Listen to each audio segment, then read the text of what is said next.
if I didn't. For me, BioShock is a game of firsts. I remember the first time I watched the trailer on the Xbox Zune app, the first time that I got a plasmid, the first fight I had with a Big Daddy, the first time I got to this part, and of course, the first time that I saw Rapture. You get in that little bathysphere and start going down, and Andrew Ryan starts blarting over the speakers, giving it one of those, "Is a man not entitled to the find out of his fuck around?" Even now, playing the game years later, it still feels as vivid as the first time doing all these things. It feels timeless, but not because of nostalgia, but because everything still works and feels vivid today. Every aspect of this game comes together so perfectly that even modern games rarely reach the same level of craft and cohesion as this game does. Rapture really is one of gaming's most evocative settings, and it's not just because of how it looks, but also the lore behind it. You find out through radio logs that this was conceived as a utopia for the rich, free from government and moral constraint. It was basically supposed to be the Beauty and the Beat music video, but 24/7. And instead, you kind of find out how it became this decaying monument to both social classing and human ambition. You've got these environments that show that the upper wealthier classes lived in this neon hedonistic dream, and that the lower classes were being kept in areas that looked like the bottom of a ship filled with pipework and rotting wood. It's just such a cool aesthetic, you know, and I mean, it's not the only game to do something like this. I mean, you can look at Fallout 3 that came out around the same time. You know, it also blends retrofuturism with this horrible scene of ruin, but it just feels a bit more like window dressing on Fallout. There's not really much deeper to it, it's just kind of a stylized fantasy setting. Whereas Rapture actually feels like a tangible, real place. You can really feel that there is an intent behind the design of it. The flickering signs, these dark environmental scenes that you walk into, they all give the impression of this world that actually did once exist, which ends up making searching for the radio logs and the lore a treat instead of just a side focus. Get away, you filthy little shit!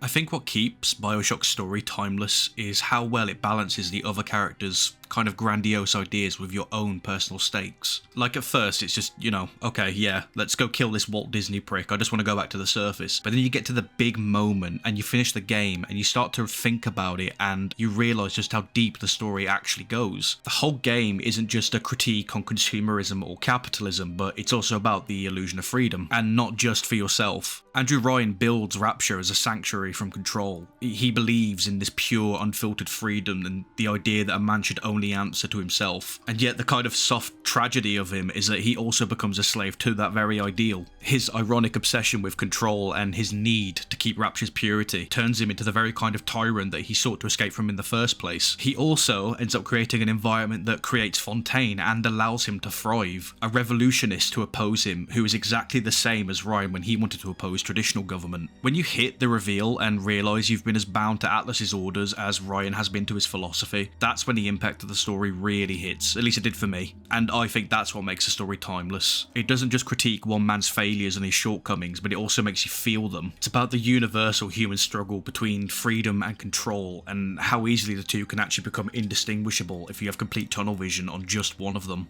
And of course, the actual gameplay ties all of this together beautifully. I think even today it feels inventive. Sure, it starts off a little bit slow, but the more plasmids and weapon types you get, the more flexibility you're given and the more approaches to a fight you have. You can obviously play smart, you know, like the best weapon or ammo type and plasmid combo for each weapon, but you can also use plasmids to really have fun in your engagements. Distract an enemy with a swarm of bees and then set him on fire because he's stuck on an oil slick. You could trip a security camera and then just go invisible in the corner. It's engaging without ever really feeling outdated, and the inventory system and the skills that you have don't ever feel bloated.